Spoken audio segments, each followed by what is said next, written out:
R এই নিৰ্বাচন যাতে শান্তিপূৰ্ণভাবে সুকলমে পাৰ হয়ে যায় তাৰ কাৰণে ভগবান ঈশ্বৰ আল্লাহ তাৰ ওচৰত আমি যে প্ৰাৰ্থনা জনালো এই সৰ্বধৰ্ম লোকসকললৈ মোৰ নমস্কাৰ আৰু শ্ৰদ্ধা জনাইছো।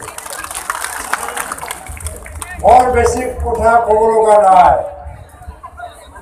মই আজি নমিনেশ্যন দিবলৈ গৈ আছো ডিচিৰ ওচৰত। আপোনালোকে ইয়াত ইমানে হেজাৰ হেজাৰ মানুহ আহি পেলাই সমবেত হৈছে।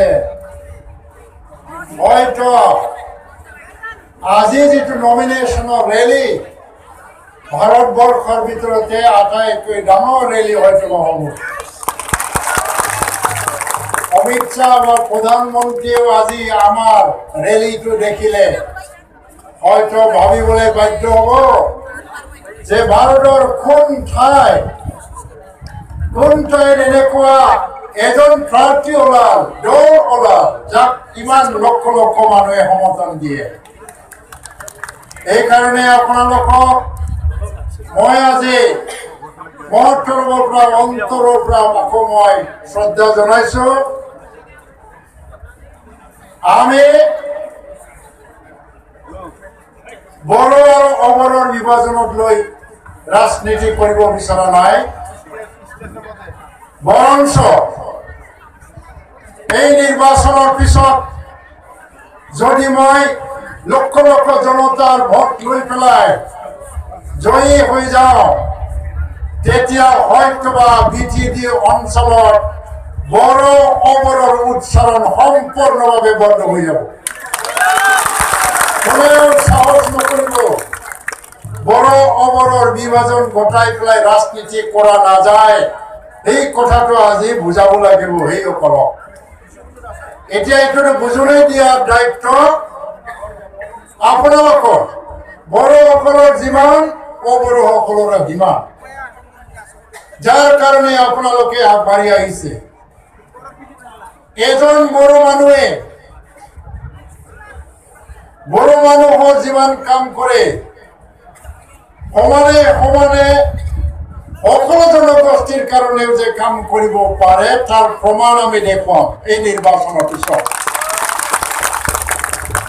নৱশৰণীয়া তেওঁ কোন?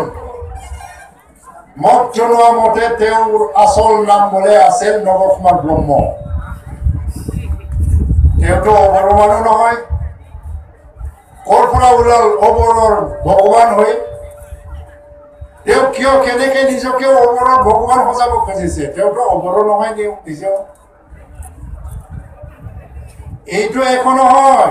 2012 চনত কিবা গণ্ডগোল হ'ল, আৱেগিক এটা পৰিস্থিতি।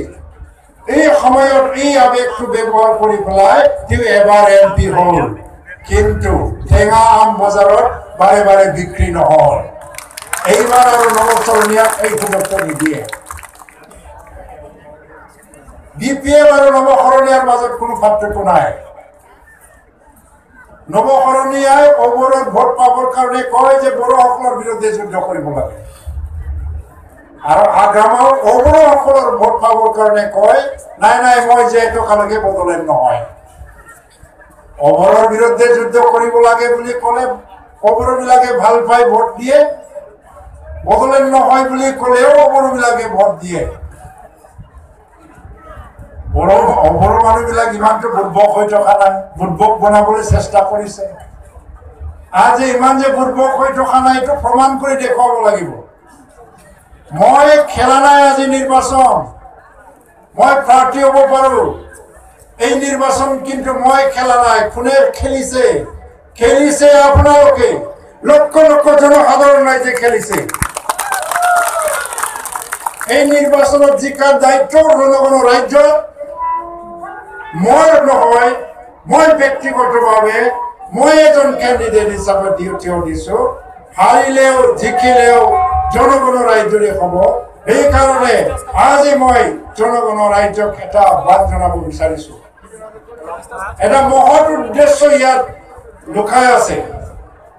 এই মহৎ উদ্দেশ্য সফল কৰি তুলিব লাগিলে চব জনগোষ্ঠীৰ চব মানুহে প্ৰতিটো ঘৰত সিদ্ধান্ত লওক যে এই নিৰ্বাচনত প্ৰতিটো ঘৰত UPPL-ৰ জয় হ'ব, প্ৰতিটো গাঁৱত UPPL-ৰ জয় হ'ব, প্ৰতিটো ভোটকেন্দ্ৰত UPPL-ৰ জয় হ'ব। তেতিয়া আগৰমা আৰু নৱচৰণীয়া এই দুটা দলৰ যিটো বিৰোধীয় ৰাজনীতি, বিভাজনমুখী ৰাজনীতি চিৰকালৰ বাবে অন্ত পৰিব, চিৰকালৰ বাবে শেষ হৈ যাব। এনেও আজি কিন্তু